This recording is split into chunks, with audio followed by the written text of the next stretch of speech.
तो ये उसी की वजह से आप देख रहे हैं कि आज जो है, ठीक है, आप कह रहे हैं कि ये जो है 370 हटने के खिलाफ आवाज है। हमारे साथ एक और खास मेहमान senior spokes person Congress Jagdeep Singh साहब भी जुड़ चुके हैं। आपका भी स्वागत है सर।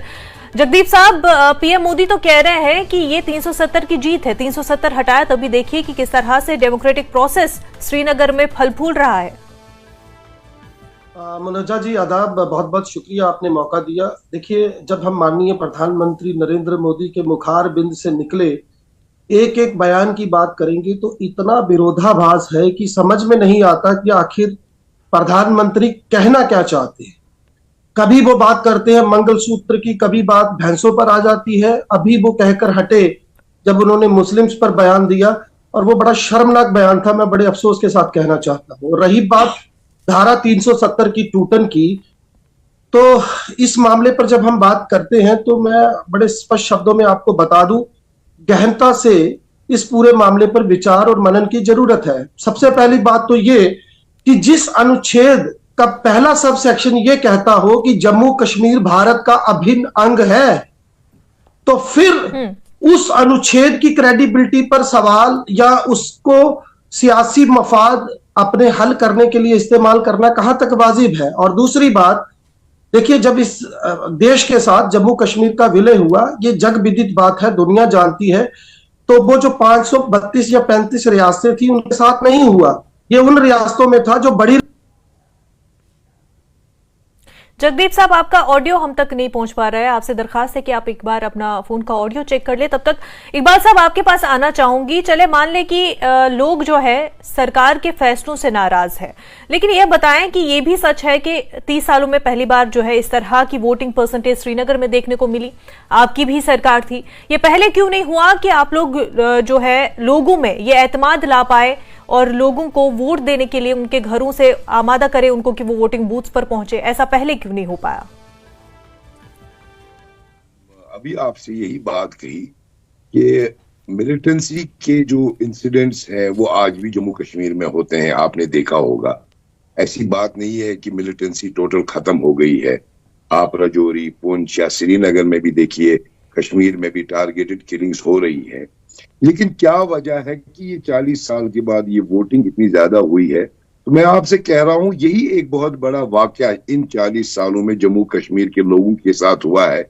ये जो एब्रोगेशन ऑफ आर्टिकल 370 हुआ है, और इसके एब्रोगेशन के खिलाफ ये लोग निकले खुसूसन कश्मीर में वोटिंग करने के लिए, ताकि वो एक मैसेज दिल्ली तक पहुंचाए कि जो आपने 5 अगस्त 2019 को हमारे साथ किया, ये बहुत गलत किया।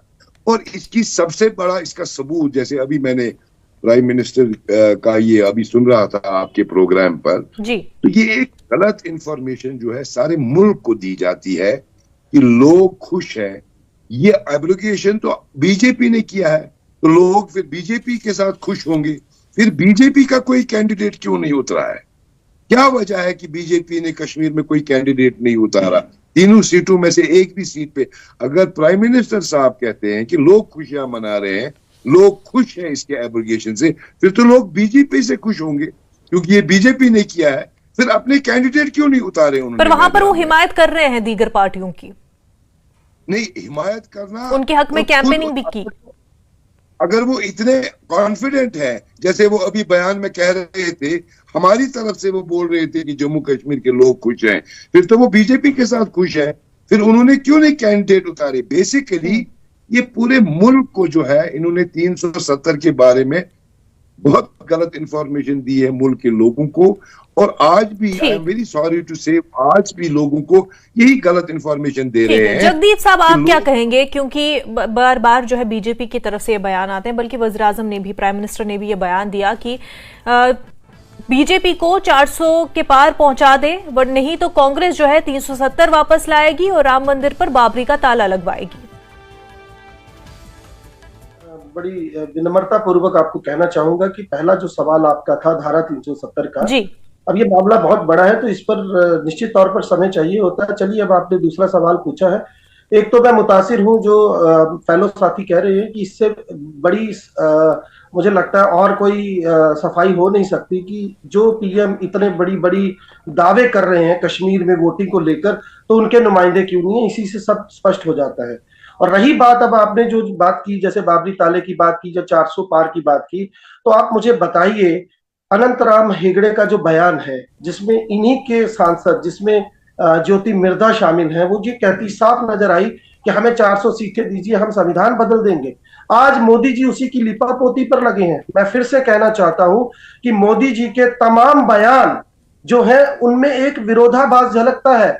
कभी वो कहते हैं कि राम मंदिर चुनावी मुद्दा नहीं है, और कभी वो कहते हैं कि कांग्रेस आई तो बाबरी ताला जड़ देगी।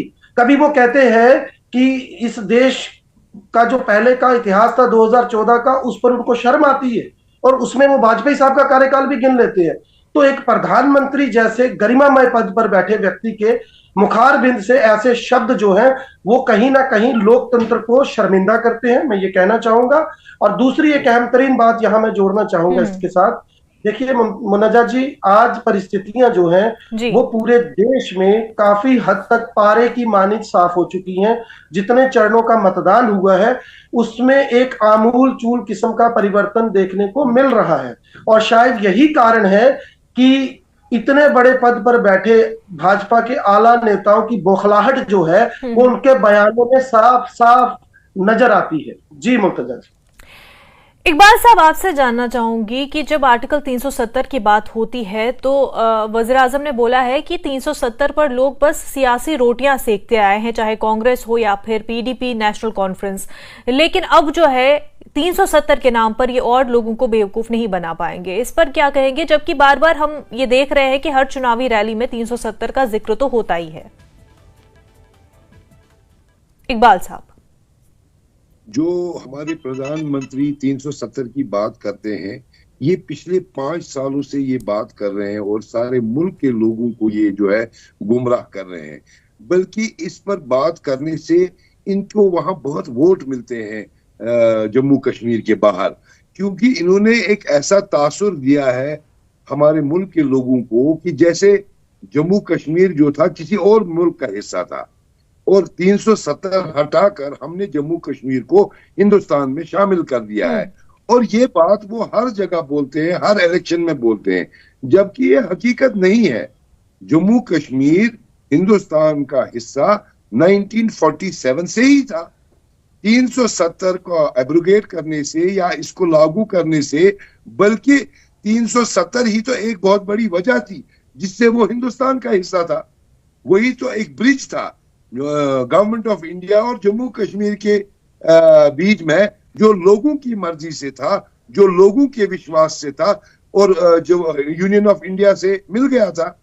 अब जो इन्होंने ये हटाया है, जिस ब्रिज को, जो ब्रिज इन दोनों रिश्तों को, जो बीच में जो ब्रिज था, उसको इन्होंने तोड़ा है लोगों की मर्जी के खिलाफ।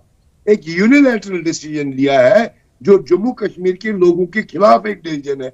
मगर इनका प्रोपेगेंडा ये है कि ये जम्मू कश्मीर हमारे मुल्क का हिस्सा था ही नहीं, और एब्रोगेशन के बाद ये हमारे मुल्क का हिस्सा बन गया है, जो कि एक मिसलीडिंग बात है। जगदीप साहब क्या कहेंगे कि 370 का इस्तेमाल कौन कर रहा है, क्योंकि बार बार ये मुद्दा उठ रहा है कि 370 को एजेंडा बनाकर कौन सी सियासी पार्टियां वाकई में अपनी सियासी रोटियां सेक रहे हैं।